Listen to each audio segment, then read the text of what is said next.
manhã nós vamos dar continuidade ao livro que já estamos chegando no final, né? Os irmãos devem lembrar que já vão fazer 3 meses que nós estamos estudando a Epístola de Paulo aos Filipenses e estamos baseando o nosso estudo lá no livro do Hernandes Dias Lopes, o comentário expositivo do Hernandes Dias Lopes, no livro de Filipenses, e nós estamos na 11ª lição. Na próxima semana será o encerramento, a última lição, e aí abordaremos todo o livro, né? E com certeza Deus falou muito, nos instruiu muito através desse livro aqui, daquilo que nós estudamos. E nessa manhã nós estaremos estudando um pouco mais desse livro, desse conteúdo tão maravilhoso.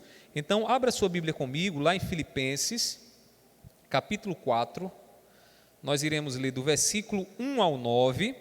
Você que está acompanhando pela internet e deseja também fazer uma pergunta, quer entender um pouco mais daquilo que será exposto nessa manhã, você pode colocar aí nos comentários, que o pessoal vai pegar esse seu comentário e depois vai passar aqui no final para que a gente possa estar lhe ajudando, fazendo aí o esclarecimento daquilo que você tem ouvido.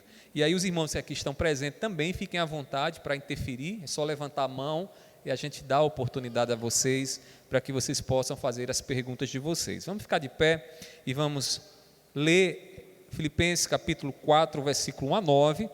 Essa escola dominical está sendo oferecida em ações de graças ao nosso Deus pelos 166 anos da escola bíblica dominical, né, e do congregacionalismo também. E nessa manhã as crianças ali estão em comemoração também, já prepararam ali bolo, salgadinho e um bocado de coisa mais, e estão celebrando ao Senhor. Então se alegrem também ao nosso Deus. E eu louvo por você que tem acreditado, que tem vindo aqui, tem visto a obra de Deus nessa escola dominical. Que Deus continue lhe fortalecendo e lhe dando ânimo para estar sempre vindo, participando e mantendo essa tradição nossa de estarmos começando a semana aprendendo do Senhor, buscando mais de sua palavra. Filipenses capítulo 4, versículo 1 a 9. Diz assim a palavra do nosso Deus: Portanto, meus amados irmãos, de quem tenho muita saudade, vocês que são a minha alegria e coroa, sim, meus amados, permaneçam deste modo firmes no Senhor. Peço a Evódia e peço a Sintique que no Senhor tenham o mesmo modo de pensar. E peço também a você, fiel companheiro de jugo, que auxilie essas mulheres, pois juntas se esforçaram comigo no Evangelho, juntamente com Clemente e com os demais cooperadores meus, cujos nomes se encontram no livro da vida. Alegrem-se sempre no Senhor. Outra vez digo, alegrem-se, que a moderação de vocês seja conhecida por todos. Perto está o Senhor, não fiquem preocupados com coisa alguma, mas em tudo sejam conhecidos diante de Deus os pedidos de vocês, pela oração e pela súplica com ações de graças. E a paz de Deus, que excede todo o entendimento, guardará o coração e a mente de vocês em Cristo Jesus. Finalmente, irmãos, tudo o que é verdadeiro, tudo o que é respeitável, tudo o que é justo, tudo o que é puro, tudo o que é amável, tudo o que é de boa fama, se alguma virtude há e se algum louvor existe, seja isso o que ocupe o pensamento de vocês. O que também aprenderam, receberam e ouviram de mim, e o que viram em mim, isso ponham em prática, e o Deus da paz estará com vocês. Amém? Feche seus olhos e ore mais uma vez. Meu Pai, nós estamos aqui diante do Senhor bondoso, do Senhor misericordioso, e nós queremos expressar nossa fraqueza e pedir o Teu auxílio, Senhor, para que nessa manhã, ao ouvir a Tua palavra, possamos entender a Tua doce voz, falando ao nosso coração, ministrando as nossas vidas. Te peço pelos meus irmãos que aqui estão nessa manhã e também por aqueles que estão acompanhando através da internet. Meu Deus, que o Senhor fale aos seus corações e que eles possam, Senhor, em alegria, entenderem aquilo que o Senhor aqui nos ensina e permanecermos assim firmes no Senhor, nesses dias de trevas, nesses dias em que ventos do falso ensino têm soprado de todos os lados. Que o Senhor nos ensine a estarmos firmes em Ti, Pai. Eu te peço assim, seja comigo, tenhas misericórdia de mim, me usa segundo a Tua boa vontade, em nome do Teu Filho amado Jesus. Amém, amém. Podeis sentar, meus irmãos. Irmãos, no livro nós encontramos o seguinte título: As Recomendações Apostólicas a uma Igreja Amada. Este é o título que o pastor Hernandes Dias Lopes deu a essa seção do livro de Filipenses. E eu gostaria de colocar um subtítulo nesse título que ele deu. Nós hoje estaremos falando sobre a firmeza da igreja no Senhor. Este é o tema que eu gostaria de focar um pouco mais com você nessa manhã, a firmeza que precisamos ter no Senhor. É assim que Paulo, ele vai ensinar a igreja, é esse tema que Paulo vai tratar aqui nessa sessão. E depois dessa lição nessa manhã, nós vamos aprender algumas coisas. Primeiramente, depois dessa lição, eu espero que nós venhamos saber por que a igreja ela deve estar firme no Senhor. Por que eu e você, que somos a igreja do Senhor, precisamos estar firmados no Senhor? O contrário de estar firme no Senhor é estar sendo arrastado, levado de um lado para o outro, por todo o vento de doutrina, por todo ensinamento que não procede de Deus, e nós precisamos estar firmes no Senhor, principalmente nesses últimos dias em que as dificuldades serão maiores. Então, irmãos, nós iremos, depois dessa lição, saber por que a igreja, nós devemos estar firmes no Senhor. Além disso, também depois dessa lição, devemos compreender quais as marcas de uma vida firmada no Senhor. Então, vou apresentar para vocês, à luz do que Paulo nos ensina aqui, que marcas são essas que precisam estar de forma bem evidente na nossa vida e que apontam que de fato estamos firmes no Senhor. E aí vamos observar cada uma delas e eu espero que você observe, faça um autoexame do seu coração nessa manhã e possa ver essas marcas, e se alguma delas por acaso não esteja em você, você peça graça ao Senhor para pedir, para o Senhor que essa marca esteja em mim, para que eu possa de fato testemunhar a firmeza que tenho em Ti. Então, irmãos, são esses os objetivos da nossa escola dominical nessa manhã, e nós oramos a Deus para que Deus nos agracie e nos dê condições de alcançar cada um deles. Meus irmãos, enquanto nós estivermos nesse mundo, nós seremos soprados pelo vento do engano e do pecado. O que são esses ventos? São aqueles ensinamentos que chegam para nós, alguns deles de forma muito sutil, e que nos faz acreditar em uma outra coisa que não é o Evangelho. Meus irmãos, naquela época que o apóstolo Paulo escreveu, Paulo já percebia dentro da igreja que algumas pessoas estavam se infiltrando dentro da igreja e ali semeando uma semente da heresia, do engano dentro da igreja. Paulo já começava a perceber isso também, ameaçando a igreja em Filipos, aquela igreja ali naquela região, uma igreja amada pelo apóstolo Paulo, querida por Paulo, mas que não estava imune aos ventos do engano e à semente do engano que estavam tentando plantar no meio delas. Meus irmãos, essa mesma estratégia diabólica continua nos nossos dias. Desde o dia em que Satanás enganou Eva e disse a Eva que se Eva comesse do fruto proibido, ela certamente seria independente e seria como Deus. Satanás continua fazendo a mesma coisa.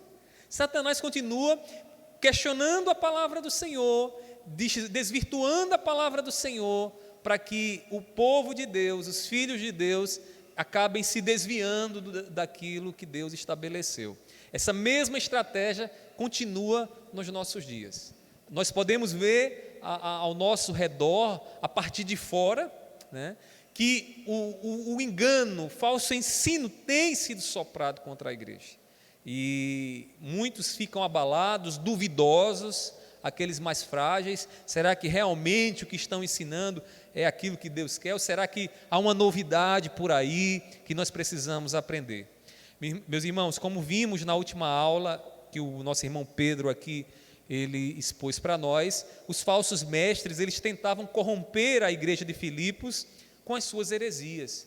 Nós não sabemos exatamente qual era a heresia, mas nós temos algumas pistas históricas. Havia naquela época o ensinamento dos anjos, né, de que o conhecimento, Jesus não era um Deus, mas Jesus, dentro da hierarquia espiritual, ele era um ser, não era um homem, mas também não era um ser de muita relevância espiritualmente. E isso aí era ensinado pelo chamado gnosticismo, que estava ali lançando suas sementes no meio da igreja. Mas Paulo fala também que esses falsos ensinadores, esses mestres do engano, eles eram inimigos da cruz. Veja aí na sua Bíblia, no capítulo 3, no versículo 18, diz assim, 3,18, pois muitos andam entre nós, dos quais repetidas vezes eu lhes dizia e agora digo, até chorando, que são inimigos da cruz de Cristo. Perceba que esses mestres, Paulo os considera como inimigos da cruz, por quê? Porque eles não ensinam o que aconteceu na cruz do Calvário. Eles não ensinam o sacrifício expiatório que Cristo realizou na cruz do Calvário pelos nossos pecados. Esses falsos mestres são os mesmos que nos nossos dias pregam um evangelho água com açúcar, um evangelho que fala apenas da boa notícia, mas que não mostra o pecado. Quando nós entendemos o pecado que o evangelho também ensina, nós entendemos o grande significado da cruz de Cristo, porque o sacrifício que aconteceu na cruz, meus irmãos, foi um sacrifício por conta dos nossos pecados. Eu costumo dizer que antes da gente falar da boa notícia do evangelho, a gente precisa comunicar a má notícia. E qual é a má notícia? Que somos pecadores. A má notícia é que temos um Deus tão santo e perfeito que Ele não aceita sem punir o pecado diante da sua presença. Então, os inimigos da cruz são aqueles, meus irmãos, que não pregam o sacrifício de Cristo. São aqueles que não mostram o que Jesus fez na cruz do Calvário, que não mostram a nossa necessidade do perdão divino que recebemos através do sacrifício de Jesus. Quando eu era neófito, novo na fé, e eu ouvia as pessoas dizendo sobre salvação, falando sobre salvação, né? Eu logo fui despertado da curiosidade, mas salvo de quê? Era uma pergunta que sempre me acompanhava, né? Salvo de quê? Porque ser salvo é o quê? É Deus me tirar desse planeta e me levar para um outro planeta? É isso, é? Por que Ele não deixa a gente aqui nesse planeta? Eu ficava com esse tipo de pensamento infantil, né? E depois eu entendi, irmãos, eu fui salvo da justiça de Deus, eu fui salvo da ira de Deus, porque Deus é tão justo, irmãos, que Ele não me aceita, não te aceita na presença dEle, sem que antes Ele puna o pecado. Ele puna o pecado. Ele não é aquele paizão que diz, vem como você está, eu não vou fazer vista grossa ao seu pecado. Como Deus poderia continuar sendo justo se Ele nos aceita diante da presença dEle, sem punir os nossos pecados? Me diga aí, como é que isso é possível? Como é que um juiz ele pode ser justo se ele diz ao réu, vá-se embora que o homicídio que você realizou, né, eu vou esquecer, não vou lembrar dele não. Meus irmãos, se o juiz é justo, ele precisa cumprir a pena. E Ele cumpriu a pena na cruz do Calvário. Paulo disse que os inimigos da cruz, quem são os inimigos da cruz? Não mostram o sacrifício expiatório de Cristo. E nos nossos dias não é diferente. Há muitos inimigos da cruz. Sabe por quê? Porque pregam um evangelho, falam que Deus é amor, falam que Deus vai levar você para o céu, mas não mostram, irmãos, por que Deus vai fazer tudo isso. Por que Deus vai nos colocar no céu? Por que é motivo de grande alegria para nós estarmos desejando a glória do Senhor? É motivo de grande alegria, irmãos, porque não éramos merecedores daquele lugar, não éramos merecedores da glória de Deus, mas da ira de Deus. Meus irmãos, a igreja ela deveria se manter firme firme na esperança que Cristo Jesus lhe deu. É assim que Paulo aconselha a igreja. Veja o que ele diz no versículo 20 ainda, recapitulando a lição anterior, capítulo 3, versículo 20. Por favor, quem encontrou aqui pode ler. Você que está em casa, acompanhe na sua Bíblia, Filipenses 3:20, por favor, pode ler em voz alta.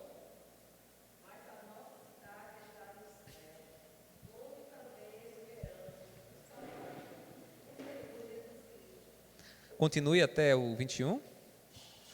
Que transformará o nosso corpo abatido para ser conforme o seu corpo glorioso, segundo o seu eficaz poder e sujeitar também a si todas as coisas. Olha que coisa maravilhosa. Antes de Paulo começar o capítulo 4, ele chama a atenção da igreja à esperança. E detalhe, é nessa esperança que a igreja deveria estar firmada. A esperança que a cruz nos traz, a esperança que o Evangelho nos traz. Então Paulo chama a igreja a olhar para aquilo, a lembrar daquilo que Cristo Jesus nos prometeu. Novo céu, nova terra, novo corpo, né? Tudo será transformado quando o nosso Senhor assim voltar.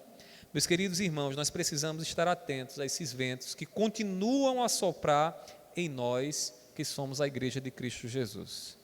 Esses ventos da heresia, daqueles que não pregam a cruz de Cristo, daqueles que omitem falar da esperança porque estão construindo os seus castelos e a sua vida e o seu céu aqui nessa existência. Tem gente que vive construindo o céu aqui nessa existência que não quer sair daqui, não deseja, não aspira à glória do Senhor. Meus irmãos, até o cumprimento final das palavras de Jesus, muitos tentarão perverter os nossos corações, e a gente precisa ficar atentos a isso. A gente precisa ficar muito atento a isso. Eu acho que de todas as heresias, existe uma mais sutil, uma bem sutil. Não é a dos testemunhas de Jeová, né? Não é dos adventistas, não. A sutileza, muitas vezes, irmãos, está no nosso meio, quando pessoas abandonam o Evangelho e começam a nos ensinar coisas que anulam a cruz de Cristo. Muitas vezes ensinando uma fé na base de um sacrifício meritório. Eu tenho que fazer isso para Deus se agradar de mim. Eu tenho que fazer aquilo outro para Deus se agradar de mim. Eu lembro de uma pessoa que chegava para mim e dizia sempre assim: ó, pastor, Deus, ele recebe a oração de quem ora pela manhã. Quem vem para aqui de 5 horas da manhã orar, aí Deus abençoa. Mas quem não vem, está difícil. É louvável o sacrifício para quem vem orar de 5 horas da manhã. É louvável, sacrifício vivo, que a gente falava hoje, Amanda. Né? O sacrifício, a gente tem que oferecer a Deus algo que não seja custoso. Isso é muito bom fazer isso como um sacrifício ao Senhor. Mas as nossas orações, elas não são colhidas pelo sacrifício que fazemos.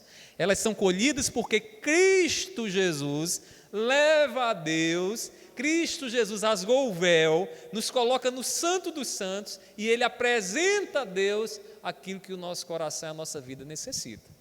Então perceba como a sutileza, como é sutil uma coisa dessa. Alguém pode estar ensinando a você que a sua bênção, que a sua graça está condicionada ao que você faz. E isso, irmãos, é anular a cruz. Isso é colocar Jesus em segundo plano. Isso é colocar Jesus no lugar que Ele não merece, porque Ele é o centro do Evangelho. Ele é tudo para nós. Tire Jesus e a igreja se torna uma associação de pessoas, né? E nós não podemos cair nesse engano. Irmãos, então Paulo, no capítulo 4, o que é que ele vai fazer? Ele exorta a igreja a se manter firme em Cristo Jesus. Os ventos sopram, os falsos ensinos vêm, mas o que é que a igreja precisa fazer? Estar firme no Senhor. As palavras de Paulo nos ensinam que a firmeza no Senhor é um imperativo e deve dar sinais na vida da igreja. O imperativo porque é uma ordem do Senhor, é uma ordem de Deus. Deus quer que você esteja firme no Senhor. E essa firmeza, ela precisa dar sinais. Então nós iremos entender isso um pouco mais nessa manhã. E eu queria fazer uma pergunta: por que a igreja tem o dever de estar firme no Senhor? Alguém gostaria de arriscar, de começar a dizer por que você, que é igreja do Senhor, você tem o dever de estar firme no Senhor. Parece uma pergunta com uma resposta até óbvia, né? Mas às vezes, irmãos, essa obviedade pode nos surpreender. Por quê, irmãos? Por que a igreja deve estar firme no Senhor? Alguém gostaria de falar? Calma, de um por um, né? Como é que vocês veem isso? Ninguém quer falar? Estão com medo. Diga, Mônica.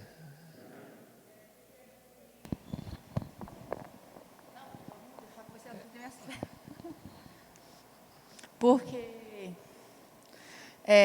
Deus morreu na cruz por nós, porque Ele salvou resgatou nossos pecados, porque um dia veremos Ele face a face. Amém.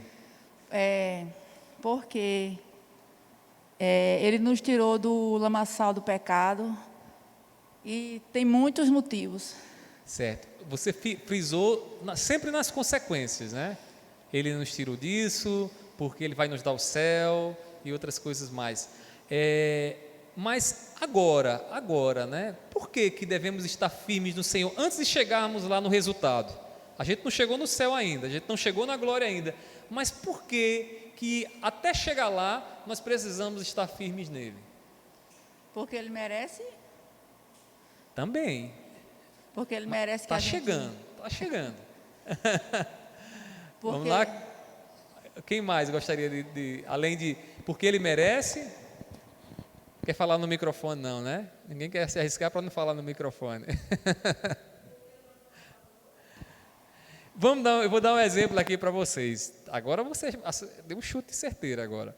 Veja só, irmãos, por que a gente tem que estar firme no Senhor?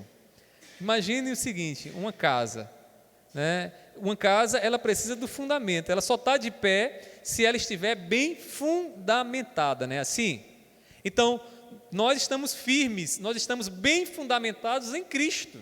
Então, até o dia do juízo, precisamos estar em Cristo, porque Cristo é o fundamento que nos susterá até lá e que nos dará condições de participar da glória do Senhor. Não existe outro fundamento.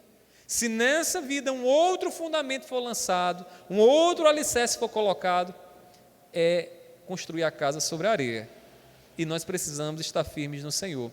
Essa firmeza no Senhor, irmãos, ela nos dá esperança. Essa firmeza no Senhor, ela nos faz olhar para os resultados, como a Mônica colocou para nós hoje, com uma viva esperança, de que iremos gozar e participar de tudo o que o nosso Senhor nos prometeu. Irmãos, a igreja ela deve estar firme no Senhor, porque nós, os crentes, nós somos cidadãos dos céus.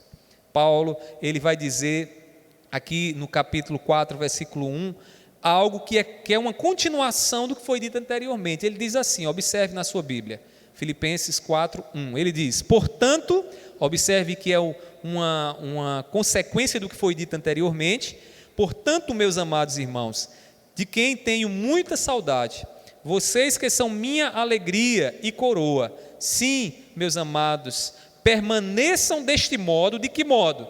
Olhando para a esperança, observando de que eles não são cidadãos aqui da terra, mas são cidadãos dos céus. Aí ele diz, firmes no Senhor. Então, Paulo nos mostra que a igreja ela deve estar firme no Senhor, porque os crentes são cidadãos dos céus. E como cidadãos dos céus, firmes no Senhor, nós estaremos prontos para o que virá mais adiante. Meus queridos irmãos, a igreja de Filipos ela estava sendo atacada de dentro e por dentro e por fora. Por dentro, qual era o problema? Vocês já devem ter ouvido, porque a gente já falou muito sobre isso. Por dentro, a falta de comunhão entre os irmãos.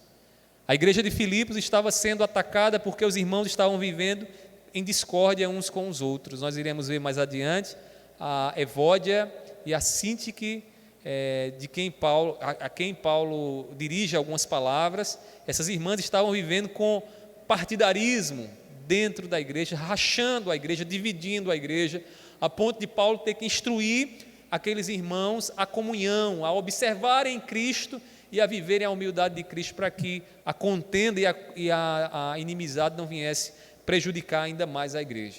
Mas esse não era só o problema da igreja. A igreja também estava sendo atacada de fora. E de fora qual era o problema?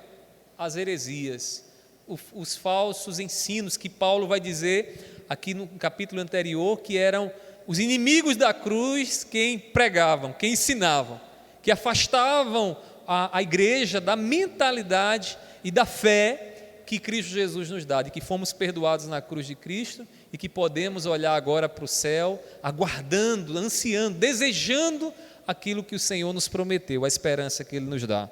Meus irmãos, Paulo ele coloca o olhar da igreja na esperança de Cristo. E aí eu queria que você observasse comigo algumas coisas que essa epístola nos mostra em relação a esse olhar.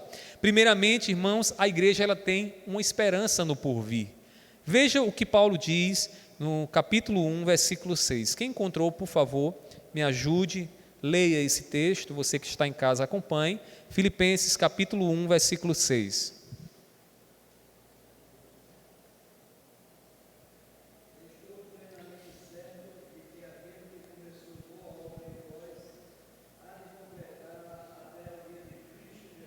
Olha a esperança que Paulo tem. Aquele que começou a boa obra na igreja há de completá-la até o dia de Cristo Jesus. Paulo diz isso, irmãos, aqui nas entrelinhas, crendo de que a salvação havia chegado de fato naquela igreja. Porque quando alguém é alcançado pelo Evangelho, de fato transformado, a boa obra começa.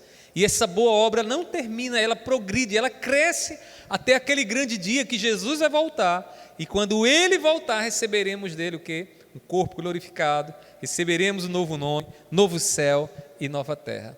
Paulo, irmãos, nos mostra aqui que a igreja ela tem uma esperança no porvir. A gente não é o povo de sem esperança, né? Quantas coisas ruins, irmãos, a gente tem visto, a gente tem presenciado, né? Que muitas vezes prova a nossa esperança, porque diz assim, você tem alguma esperança ainda? Você não tem que ter esperança, tanta coisa ruim tem acontecido. Eu conversava com minha esposa essa semana sobre aquilo que tem acontecido lá no Afeganistão, né? Terrível, né? E o tema era qual o futuro e qual a esperança de uma mulher num contexto como aquele, irmãos, né? Para nós aqui, nós ocidentais, a gente vê como algo absurdo aquilo ali, né? E de fato é assim, a maneira como a mulher é tratada como um objeto naquelas culturas, né? E a gente vê como a fé cristã, o Evangelho, Cristo Jesus é libertador, né? Porque nos dá essa liberdade, em Cristo Jesus não há homem, mulher, somos um em Cristo Jesus, né? Ele nos trata ali, embora com funções diferentes, que temos dentro das nossas responsabilidades, mas Ele nos ama igualmente, não como esses, lá o Talibã e outras culturas, né, ensinam. Então, meus irmãos, aquelas mulheres, elas olham e qual o futuro delas? Elas não têm, o futuro delas depende daquilo que um homem que elas não vão conhecer, elas não sabem quem é, né, que vai ali determinar a vida delas. Irmãos, a igreja ela tem esperança, por mais terrível que seja a situação que presenciamos na nossa sociedade, no nosso tempo, nós temos uma esperança no porvir. O que está por vir, irmãos, é bem melhor, é infinitamente melhor do que o que estamos passando aqui agora. E Paulo expressa isso aqui para a igreja.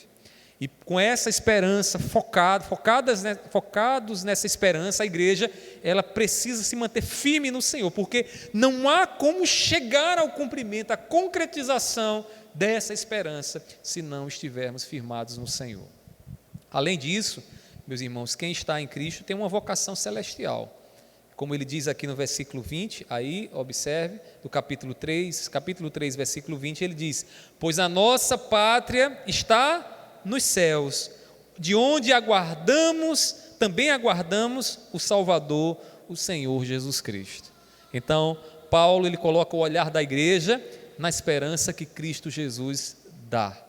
E essa esperança, irmãos, ela deve nos levar a viver aqui agora firmes, fundamentados em Cristo Jesus. Você poderia dizer, pastor, em termos práticos, o que é que isso significa? Significa que a vontade de Cristo Jesus deve sustentar o nosso modo de no nosso modo de viver. Como eu ajo, o que eu penso, o que eu faço, será que está de acordo com a vontade de Cristo Jesus? Tem testemunhado aquilo que eu creio realmente, a fé que eu tenho em Cristo Jesus? E aí, irmãos, assim a gente vive sustentados então aqui nesse mundo, e devemos viver firmes, assim sustentados na palavra do nosso Senhor. É com a vida firmada em Cristo que nós demonstramos que somos cidadãos do céu. Não é vindo para a igreja apenas, se vem para a igreja, mas não está na vontade de Cristo, não adianta de nada. É como alguém que junta alguma coisa num saco furado. O que acontece? Você bota alguma coisa lá e sempre tem que colocar de novo. Nunca enche, nunca preenche, né? Irmãos, a vida de quem está firmado em Cristo, que está sustentado em Cristo, é uma vida, irmãos, que demonstra que somos de fato cidadãos dos céus. O cidadão desse mundo, irmãos, ele vive segundo os padrões e valores desse mundo, mas os cidadãos dos céus, não. Por isso que Paulo vai dizer lá em Romanos capítulo 12, versículo 2, o que é que Paulo diz, irmãos? Não vos conformeis com este século, ou com este mundo, mas transformai-vos pela renovação do vosso entendimento, para que experimenteis qual seja a boa, agradável e perfeita vontade de Deus. Não tomem a forma do mundo, porque quem toma a forma do mundo não está nas palavras de Cristo. Quem toma a forma do mundo não está firmado como Deus quer que estejamos. Para estar firmados é preciso que estejamos em Cristo Jesus. Lembrando mais uma vez para vocês do que Jesus disse no final do Sermão do Monte. Mateus capítulo 7, versículo 24 a 27.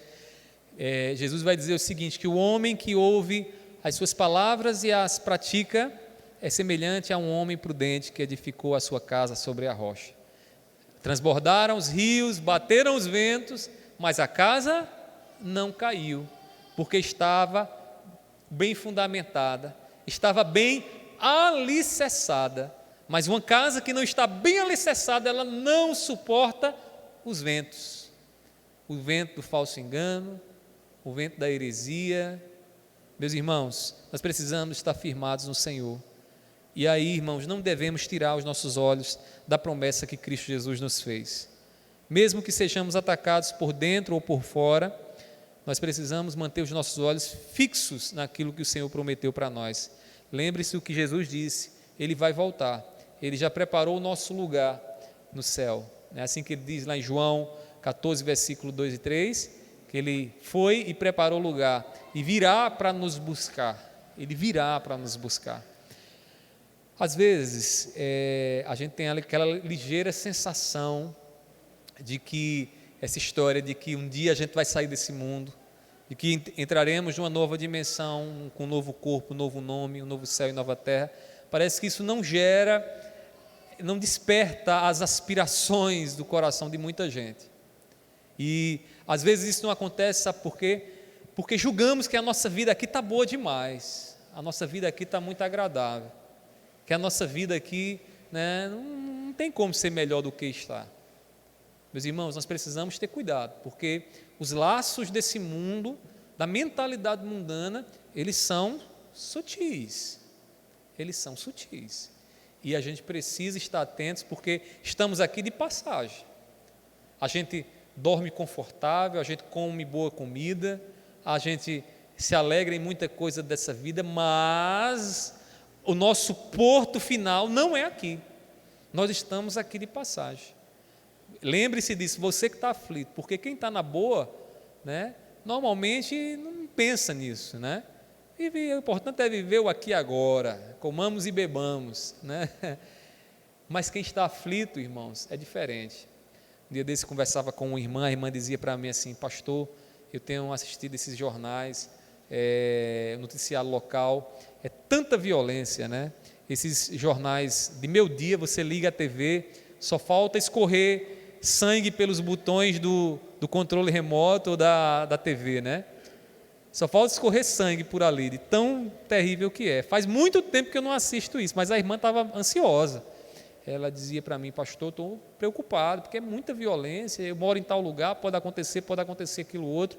De fato, a irmã está precisando de tratamento, a pessoa está precisando de tratamento por conta do que tem passado. E ela disse uma coisa que realmente, irmãos, ela disse: pastor, as minhas orações têm sido: Senhor, volta logo, porque esse mundo está insuportável.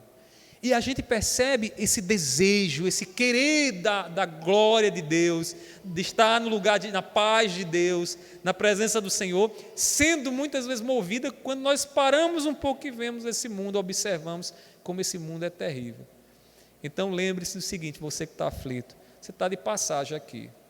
Jesus já preparou o lugar, por mais confortável, deliciosa que seja a sua vida, ela não é o seu ponto final. Você está aqui de passagem. Então, foque os seus olhos na esperança. Você é cidadão dos céus, é isso que Paulo está lembrando. Você é cidadão dos céus, e como cidadão dos céus, aqui agora, esteja firme no Senhor, porque não sabemos o dia nem a hora, mas Ele virá. E Ele virá como um ladrão, que vem sem avisar, pula o quintal, rouba, leva lá, e você, quando se dá conta, o ladrão já levou tudo. Jesus também virá assim. Você não vai nem se dar conta, Ele não abrir e fechar de olhos. Isso pode ser a qualquer momento, segundo a vontade soberana do nosso Deus. Meus irmãos, essa firmeza no Senhor que Paulo fala, ela deve dar sinais em nossa vida. E agora eu queria mostrar para você quais são esses sinais. O pastor Hernandes Dias Lopes, no seu livro, ele foi bem feliz na divisão que fez, mostrando cada uma dessas marcas que deveria estar lá na igreja em Filipos, a igreja dos filipenses, e que deve estar também em nós. São 8 marcas que ele aponta para nós aqui.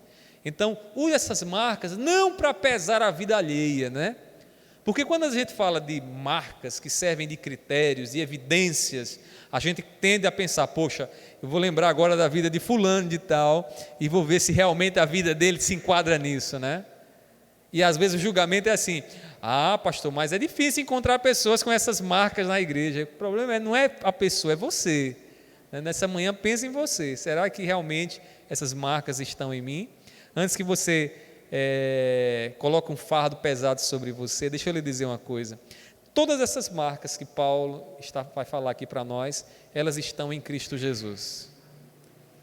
E por estar em Cristo Jesus, você olha pela fé em Cristo Jesus e você vive essas marcas em Cristo. Agora, o amor que você tem a Cristo Jesus, esse amor lhe leva ou deve lhe levar a buscar essas marcas em você.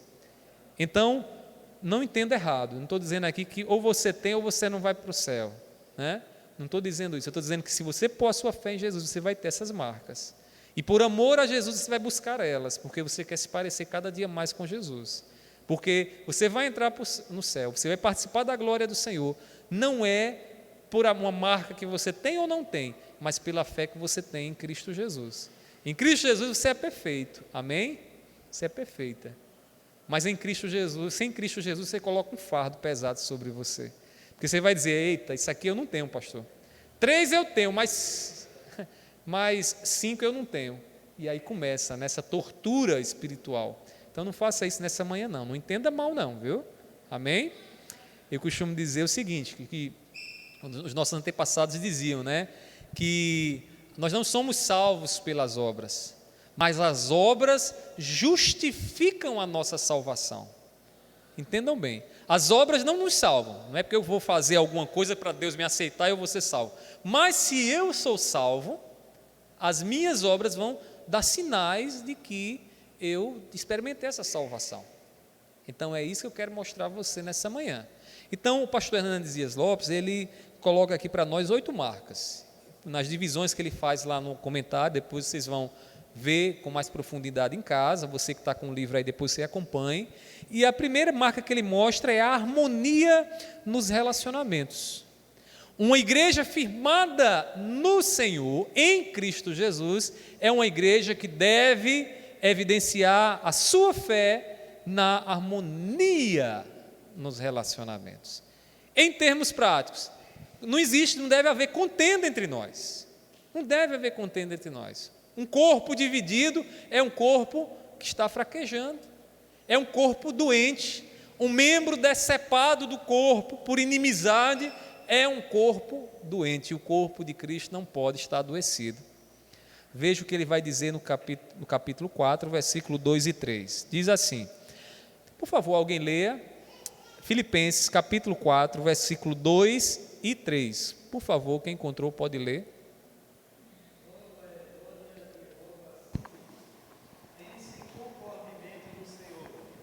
A ti, fiel companheiro de jugo, também peço que as auxilies, pois juntas se esforçaram comigo no Evangelho. Também com Clemente e com os demais cooperadores meus, cujos nomes se encontram no livro da vida. Qual era o problema aí? Duas irmãs cooperadoras na pregação do Evangelho, duas irmãs que outrora trabalhavam juntas no mesmo corpo, agora estavam experimentando o quê? Inimizade, divisão no meio da igreja. Inclusive, alguns estudiosos acreditam que essas irmãs aqui estavam gerando problemas ali no ministério, dentro daquela igreja, porque provavelmente levavam lá um grupo e diziam: olha, quem é de Sintique vem comigo, quem é de Evódia vai com a outra. Meus irmãos, a harmonia nos relacionamentos é uma marca de uma igreja firme. Quando Paulo exorta a igreja no versículo 1, estejam firmes no Senhor, essa igreja firme no Senhor, ela não pode viver com inimizade. A gente precisa aprender a apagar os fogos que muitas vezes surgem dentro dos nossos relacionamentos como igreja, como corpo de Cristo. Nós somos diferentes, vocês têm temperamentos diferentes, né? Alguns são mais explosivos, outros são mais calmos, alguns são mais sarcásticos, outros, né, são mais tolerantes. Somos diferentes, irmãos. E detalhe, para piorar a situação, além dessas diferenças que Deus nos deu, que não é coisa ruim, é bom porque somos diferentes, mas somos pecadores. Somos diferentes e pecadores, irmãos. Quantas vezes a gente não está com inimizade por conta de algum pensamento pecaminoso no nosso coração? Ontem eu estava dando uma palestra sobre internet para os jovens de uma igreja aqui em João Pessoa, e alguém perguntou a mim o seguinte: pastor, a internet muitas vezes é um instrumento de contenda e de divisão dentro da igreja. E aí a pessoa perguntou a mim: o que é que a gente deve fazer quando o irmão vai lá nas redes sociais e coloca uma indireta para a gente? Que não é uma indireta, é uma direta, porque só não tem o nome da gente, mas está lá, a gente sabe que é para a gente a mensagem. O que fazer, né? E aí eu lembrei aquele irmão que muitas vezes a gente fica chateado quando a gente vê aquelas indiretas na internet, porque a gente faz a interpretação, a gente interpreta no calor do que nós queremos, e muitas vezes olhamos para aquela pessoa e ficamos chateados porque interpretamos aquilo ali segundo o calor do que queremos e não o que de fato aconteceu. E qual é então, o que é que deveríamos fazer numa situação como essa? E aí eu dei a solução para ele, que eu já fiz inclusive. Chama a pessoa e diz assim: olha, meu irmão, eu vi que você colocou isso lá na internet, você escreveu isso aqui, eu pensei, eu interpretei e vi que era para mim. É para mim mesmo que você escreveu, porque a única pessoa que pode dizer se é para mim ou não é você. Então me diga, eu quero saber, é para mim que você está escrevendo? E aí você vai ver o que é que Deus faz, porque apaga as arestas, porque não vai ter mais brecha para o inimigo ficar ali semeando contenda. E a pessoa vai dizer, foi ou não foi. E se a pessoa disser foi, então é hora de você conversar e você poder ali ajeitar as coisas para aquilo não acontecer novamente. E se não foi, você fecha uma brecha para o diabo, porque você vai evitar de ficar interpretando as coisas segundo o que você acha que deve ser, que é e que não é muitas vezes, e isso gera muitos problemas. Meus irmãos, uma igreja firme no Senhor, ela tem como sinal da sua fé em Cristo a harmonia. Busque a harmonia. A palavra do Senhor, Jesus exortando acerca do sacrifício, ele diz o seguinte: se você vai oferecer sacrifício ao Senhor, e lembra que tem um irmão, inimizade contra o irmão, antes de oferecer o sacrifício, vá até ele, conserte-se com ele. Porque oferecer sacrifício com o coração chateado, irado, né? E com contenda com o irmão não serve de nada. Não serve de nada. Sabe aquele que vai oferecer sacrifício a Deus intrigado? Está intrigado de fulano. Está cantando, está orando, está pregando, para as paredes, não para Deus. Então, a primeira marca é a harmonia nos relacionamentos. Amém? Você tem buscado essa marca? Amém? Amém, né? Segunda marca que Paulo mostra, irmãos, é a alegria. Alegria. Uma igreja firme no Senhor é uma igreja alegre, mas uma alegria que está sustentada em quem? Em Cristo Jesus. Veja o que ele diz no versículo 4:4, por favor, alguém leia para mim em voz alta. Você que está em casa acompanhe, Filipenses 4:4. Outra vez digo, regozijai-vos. Regozijai-vos onde, irmãos? Não são nos bens, não. Não é na saúde que a gente tem, não. Não é nas boas amizades que a gente tem, não. Não. Ele está dizendo, se alegrem no Senhor. Por que ele está dizendo isso, irmãos? A gente tem que lembrar o que Jesus fez por nós na cruz do Calvário. Do que adianta você ter uma boa saúde, ter bons bens, muita riqueza, ser querido entre as pessoas desse mundo e não ter o perdão dos seus pecados? Qual é o valor da cruz para você? Se Cristo, você entendeu o que Cristo fez por você, Cristo é a razão de toda alegria, porque a maior de todas as bênçãos que você poderia receber nessa existência está na cruz do Calvário. Jesus morreu, Ele derramou o seu sangue para colocar você à direita do Pai. Você espiritualmente já está à direita de Deus em Cristo Jesus e aguarda o grande dia onde você participará da glória do Senhor. O que é maior do que isso nessa terra? Me diga aí o que é maior. Você pensa que tem algo maior do que isso, irmãos? Não tem. Do que adianta você ganhar o mundo inteiro? De que adianta todos os bens desse mundo se você não pode conquistar o perdão de Deus para você? Então Paulo diz, meus irmãos, diante disso, se alegrem no Senhor. Deixa eu ser mais direto para você. Você que tem andado ultimamente meio cabisbaixo, entristecido, sem ânimo, não por uma questão de saúde, porque às vezes também a tristeza é uma questão de saúde, às vezes não estamos bem, né? Os hormônios não estão funcionando direito, né? A gente fica meio abatido, meio entristecido. Eu estou falando aqui daquela tristeza que vem muitas vezes como resultado de alguma coisa que presenciamos, que sofremos aqui nessa vida. Coloque a sua alegria não naquilo, porque a coisa poderia ter sido diferente. Não coloque sua alegria ali. Coloque sua alegria em Cristo Jesus. Regozije-se em Cristo Jesus, no Senhor em quem você está firmado, porque no Senhor você tem a maior de todas as bênçãos, que é a bênção da salvação, a graça da salvação. A gente não pode, irmãos, desvalorizar isso. Às vezes a gente encontra pessoas aí, pastor, eu estou entristecido, não vou mais para a igreja, porque fulano fez isso, porque fulano fez aquilo outro. Eu não vou mais porque a situação econômica não está boa. E aí começa, você vai encontrar razões para se entristecer aqui nesse mundo, razões que não são poucas. Mas a nossa alegria deve estar no Senhor, porque é a maior, irmãos, a maior de todas as bênçãos que nós temos, recebemos, e totalmente de graça que o nosso Deus nos deu. Amém? Então, segunda marca de uma igreja firme no Senhor, alegria. Mas ainda há uma terceira marca. E qual é a terceira marca? Moderação. Em outras palavras, controle do temperamento. Uma vez que nós estamos no Senhor, que Cristo é a nossa rocha, o nosso alicerce, é preciso que haja domínio próprio. Domínio próprio. E detalhe, antes de ler o texto, irmãos, sem domínio próprio, a gente vai rachar a igreja. A gente vai tornar os nossos relacionamentos insuportáveis, porque falharemos e sofreremos com as falhas alheias, né? E precisamos de domínio próprio. Veja o que Paulo vai dizer no versículo 4:5 de Filipenses. Quem encontrou, por favor, leia. 4:5. Filipenses 4:5. Pode ler quem encontrou.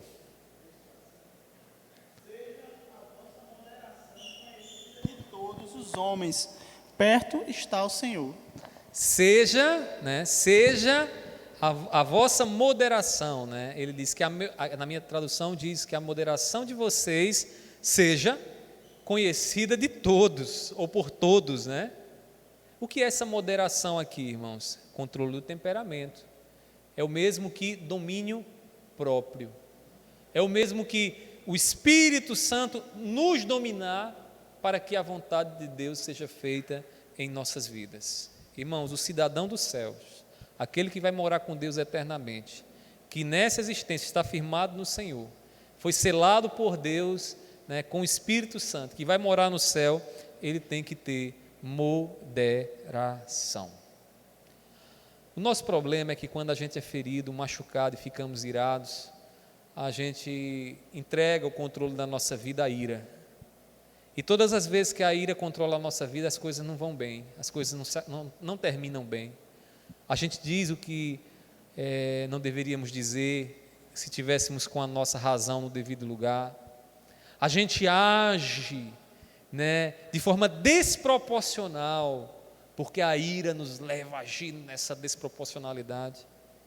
Meus irmãos, moderação, e Paulo diz, tem que ser conhecida de todos, tem que ser evidente para todos, tem que se evidenciar nos relacionamentos.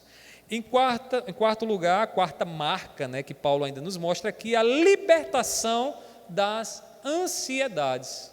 Libertação das ansiedades. Essa ansiedade aqui, não entenda mal, você que tem sofrido com ansiedade, né, por um trauma ou uma ansiedade patológica, crônica, né, por algo que você passou. Não estou falando dessa ansiedade, não é essa ansiedade que Paulo fala aqui.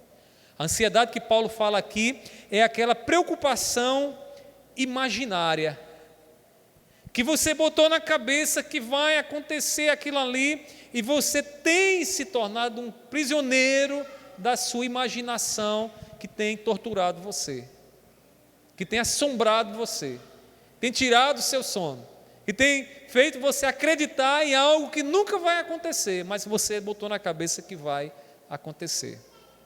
Antes de você achar que a ansiedade, a preocupação é algo ruim por si só, não, depende. Você tem uma preocupação na hora que vai atravessar a rua, é uma preocupação boa.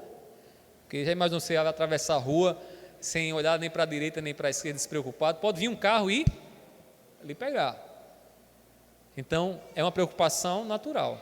Agora, sabe aquela preocupação daquele que vira que é uma neurose, né? De que vai um medo de que aquilo vai acontecer e aquilo se torna tão real para você que você passa a viver aprisionado por aquilo ali. Tem um ditado popular que diz assim: de médico e louco todo mundo tem um pouco, né? A gente tem um pouco de loucura. Ou você nunca aconteceu, você está dormindo e cochilando e você pensou: meu Deus, será que eu fechei a porta da casa? E aí você bota na cabeça de que a porta não está fechada e de que alguém pode entrar ali naquele lugar, empurrar aquela porta, e se ela estiver aberta ele vai entrar e vai me fazer o mal. Aí você imediatamente pula da cama, vai lá, olha na porta, e quando chega na porta você percebe que a porta está fechada. O que é isso? Ansiedades. É assim que a ansiedade age. Ela leva você a viver uma realidade, mas a partir do quê? De uma imaginação. Paulo vai dizer no versículo 6, observe aí: não fiquem preocupados com coisa alguma, mas em tudo sejam conhecidos diante de Deus os pedidos de vocês pela oração e pela súplica com ações de graça. Meus irmãos, a libertação das preocupações, sabe por quê? Porque estão nas mãos de Deus aquilo que preocupa a nossa vida. Amanhã, o que você vai fazer está nas mãos de Deus? Está ou não está? Se está, por que teu coração está tão atribulado? Se está, por que não para de rodar como um disco arranhado, ou um CD arranhado na sua cabeça, essa mesma coisa que você vai fazer amanhã, e que você não para de se preocupar com isso? Meus irmãos, ligado a isso vem a quinta marca que Paulo ensina. E sabe qual é? A oração diante das preocupações. Uma igreja firme no Senhor é uma igreja que não está aprisionada pela ansiedade, mas que aprendeu o segredo para não estar aprisionada. E qual é o segredo? qual é, irmãos? Oração. Oração. Colocar nas mãos do Senhor 100% dos nossos problemas, porque a gente apresenta 99,9%, mas esse 0,01% é tão pesado para nós que tira o nosso sono. É pesado, como diz a canção antiga, né? Um problema só é pesado demais para nós, né? Meus irmãos, a oração é o meio pelo qual Deus nos agracia com a libertação. Ele diz aqui, não fiquem preocupados com coisa alguma, mas apresentem a Deus os pedidos de vocês pela oração e pela súplica, orando. A oração, irmãos, ela é um exercício de fé, em que nós entregamos nas mãos do Senhor a nossa vida, o nosso problema, e dizemos: Senhor, está aqui. Não está mais comigo, está nas tuas mãos. Senhor, eu não consigo fazer isso, Senhor, isso tem me atormentado, mas está nas tuas mãos. E passamos a viver então de acordo com essa realidade que a oração nos leva a viver. A oração diante das preocupações é uma das marcas de uma igreja firme no Senhor. Em sexto lugar, e aí observe a sequência, né, porque ela tem uma lógica aí, Paulo vai dizer que a paz de Deus no coração. Uma igreja firme no Senhor é uma igreja que goza a paz de Deus. Agora, essa paz vem de onde? Daqueles que colocaram nas mãos do Senhor o que lhe preocupava.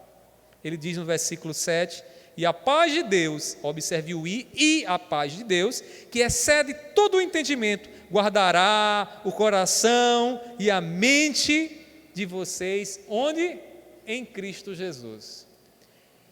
De forma mais visual, Paulo está dizendo o seguinte: vocês vão apresentar a Deus as preocupações de vocês, em nome de Jesus. Jesus está diante de Deus, não está lá no trono de Deus, ele não está à direita do Pai.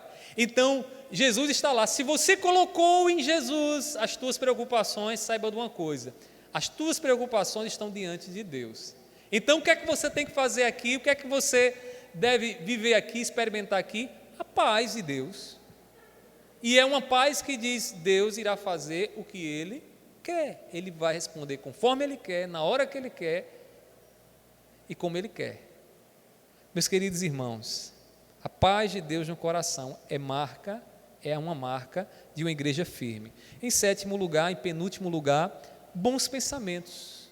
E aí no versículo 8 ele diz: finalmente, irmãos, tudo o que é verdadeiro, tudo o que é respeitável, tudo o que é justo, tudo o que é puro, tudo o que é amável, tudo o que é de boa fama, se alguma virtude há e se algum louvor existe, seja isso o que ocupe o pensamento de vocês. Não desligue esse versículo 8 do versículo 7.